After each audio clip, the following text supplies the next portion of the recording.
Hello and welcome back to another video on WrestleBait and to another edition of NXT Out of 10. And of course, it is a very special episode of NXT today because for the first time in several years, WWE returned to Full Sail University, the original home of NXT. The company wanted to make this feel like a big episode, so we got some title matches in addition to returning stars. And it opened with a video looking back at the history of the brand. The intro to the show was also the classic song NXT First Use with undated current stars. Triple H came out and gave a speech about how it all started at Full Sail. He gave the fans credit for making NXT as special as it has been. Shawn Michaels came out to join him in the ring. They teased the tension of the idea of Triple H wanting to take over NXT again, which brought out William Regal. He made a quick joke about Charlotte before Charlotte and Alexa made their way to the ring. Triple H liked to pat himself on the back. So yeah, it wasn't surprising that he opened the show. The segment had a couple of funny moments, but it lasted probably longer than it needed to. Before we moved on to our first match, Charlotte and Alexa taking on Izzy, Damon, Tatum, Paxley for the women's tag titles. Bliss and Flair stayed in the ring after the opening segment. When we returned from the break, Damon and Paxley made their way to the ring with Vance and Spears in tow. Paxley and Bliss both had their dolls in their hands as they started the match, but the ref made them stay at the side before locking up. They had a brief exchange before Flair and Dane tagged in. The champ set the challenges out of the ring, a double team combo as we went to a break, and we returned to see the Culling momentarily in control. You can see a clear difference in how the team works due to experience. Bliss and Flair were much smoother. It wasn't a bad match, but it's hard to say it's good. A lack of experience working together could be a factor. It felt like they were mostly going through places. Bliss and Flair got the win when the Goddess hit a sister grab again on Paxley. Dane looked furious that she lost for their team. So yeah, intriguing story that alone. But I'll go with it a 5 out of 10. As we then got DIY versus Trick Mello Gang.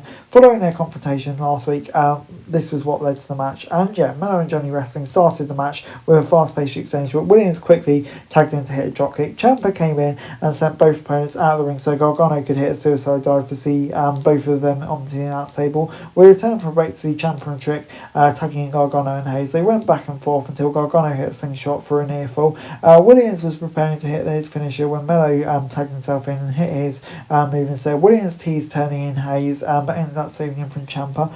This was fun, fast paced with a lot of great moments. All four guys looked great, but Gargano and Hayes were definitely the standouts. The Miz showed up and attacked Gargano, helping Mello and Williams steal the win. Even with a dirty ending, it's still a really entertaining match and kind of surreal to see these two teams in the ring. I'll give it an 8 out of 10.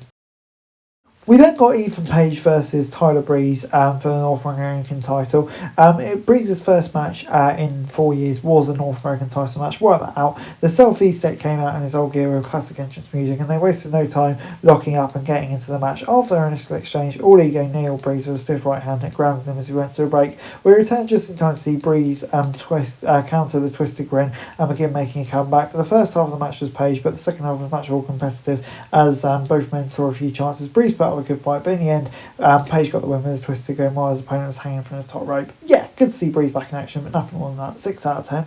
Grayson Waller was then in the ring for a special edition of his show with Femi and Saints. Waller did his usual routine, stirring the pot and trying to create controversy. Femi said he doesn't think the Saints special and has been unswerving since arriving in NXT. Saints said Femi has been pampered since being recruited out of college and there's nothing about the NXT title.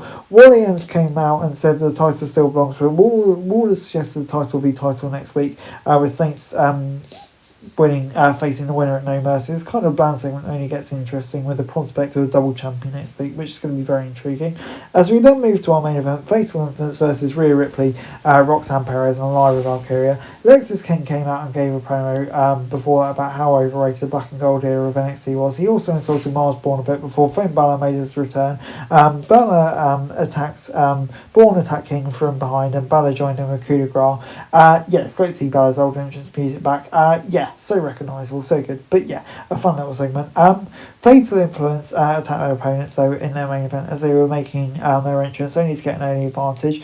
Once they had Vaquero alone, they triple teamed her and almost won moments after the bell rang. The match had a lot of energy and some entertaining double and triple team moments. It seemed a little disorganised in places, but that tends to happen in most matches with 6 or more competitors. We also got a little help from Lola Vice. Ripley was able to get the win for her team with a Riptide. I'll give it a 6 out of 10. I mean, yeah, it's a decent enough match. Main roster stars getting a win. Kind of didn't do much for the women's champ, but I mean, it was alright for what it was. 6 out of 10.